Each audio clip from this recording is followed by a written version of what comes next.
Assalamualaikum warahmatullahi wabarakatuh. Saya Nurul Farani Sultan Hasanah dengan NIM 530202100046 dari kelompok 3. Di sini saya akan mempresentasikan konsep keesaan Allah dalam surat Al-Ikhlas ayat 1 sampai 4. Yang pertama, langsung saja di asbabun nuzul surat Al-Ikhlas ayat 1 sampai 4. Ad-Dahhak meriwayatkan bahwa kaum musyrik pernah mengutus Amir ibnu Tufail menghadap Rasulullah Shallallahu Alaihi Wasallam. Amir mengatakan kepada Nabi atas nama mereka, "Engkau telah memecahkan tongkat persatuan kami dan engkau telah mencaci Tuhan-Tuhan kami. Engkau juga telah menentang agama nenek moyangmu. Jika engkau merasa miskin, maka kami akan jadikan engkau seseorang yang kaya. Jika engkau gila, kami akan mengobatimu. Dan jika engkau mencintai seorang wanita, kami akan nikahkan dengannya." Kemudian Nabi menjawab, "Aku tidak miskin, tidak gila, dan tidak mencintai wanita. Aku adalah Rasulullah. Aku mengajak kalian dari penyembahan berhala kepada penyembahan Allah." Kemudian mereka mengutus Amir lagi. Mereka berpesan kepada Amir, "Katakanlah kepada Muhammad, jelaskan Tuhan yang disembahnya, apakah terbuat dari emas atau perak?" Kemudian Allah menurunkan ayat ini. Selanjutnya, penafsiran surat Al-Ikhlas ayat 1 sampai 4. Surat Al-Ikhlas merangkum rukun-rukun terpenting dari risalah yang dibawa oleh Nabi Muhammad SAW, yaitu ada 3 hal. Yang pertama, tauhid dan tanzih bagi Allah Subhanahu wa Ta'ala, yakni mengesahkan Allah dan tidak melekatkan kepadanya sifat yang sama sepenuhnya dengan sifat makhluk atau sifat yang tidak layak baginya. Yang kedua, penetapan batasan-batasan umum bagi penilaian segala perbuatan yang baik dan yang buruk yang disebut syariah. Yang ketiga, berbagai keadaan yang menyangkut jiwa manusia setelah mati, seperti kebangkitan kembali dan penerimaan balasan, baik yang berupa pahala maupun hukuman. Ayat Qul Huwa, yakni informasi yang sebenarnya, yang kebenarannya sudah pasti dan didukung oleh bukti rasional yang tidak ada sedikit pun keraguan di dalamnya, bahwa Allahu Ahad. Kata ahad sendiri berarti sesuatu yang tunggal dan zatnya dalam zatnya, yaitu tidak tersusun dari berbagai substansi yang berbeda-beda. Ayat Allahus Shomad, kata as-somad menurut bahasa adalah pemimpin yang dimuliakan yang selalu didatangi untuk dimintai pertolongan atau untuk menyelesaikan berbagai masalah. Ayat ini menegaskan bahwa kebutuhan apa saja yang ada dalam wujud semesta ini tidak akan ditujukan selain kepada Allah, dan bahwa tidak seorang pun yang bila membutuhkan sesuatu diperkenankan menuju selain Allah. Di samping itu, Allah adalah as-somad dalam menentukan batasan-batasan umum bagi setiap amalan dan menetapkan dasar-dasar syariat.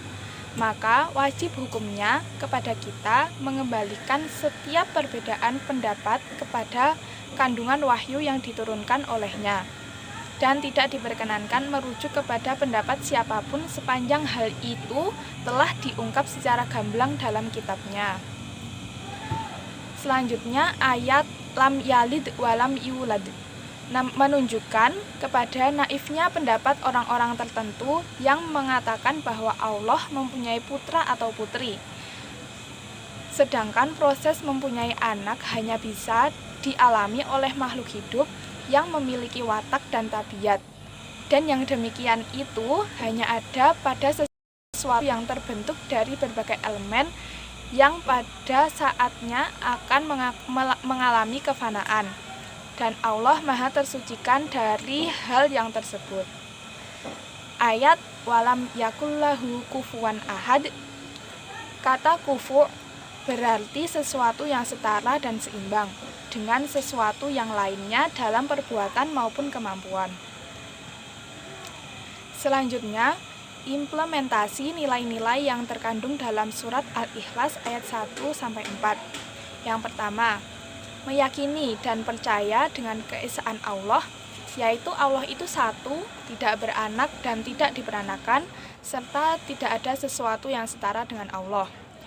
Yang kedua, selalu kembali kepada Allah dan kalamnya pada masalah atau situasi apapun.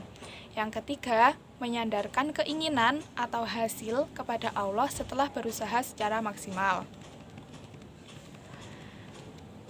Selanjutnya, hadis yang terkait dengan surat Al-Ikhlas ayat 1-4 atau yang terkait dengan keesaan Allah.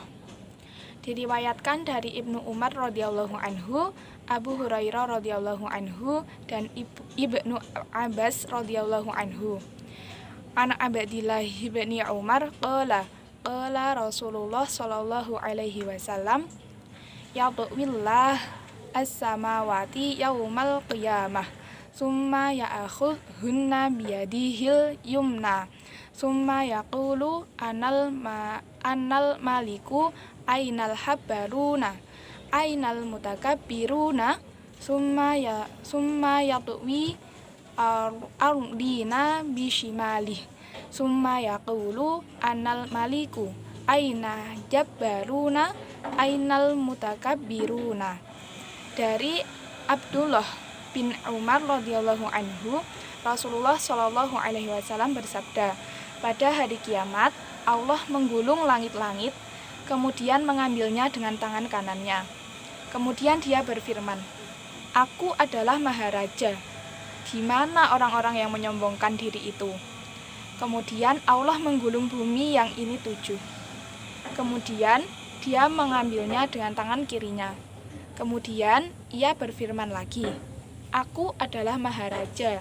Di mana orang-orang yang menyombongkan diri? Di mana orang-orang yang merasa besar dan menolak kebenaran?"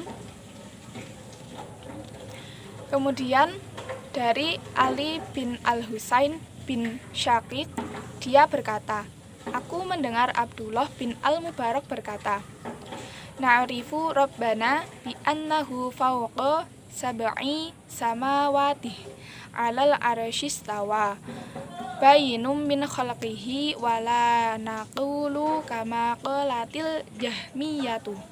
Kami mengenal Rob kami bahwa dia di atas langitnya yang 7, bersemayam di atas arsy, terpisah dari makhluknya, dan kami tidak berkata seperti perkataan Jahmiyah.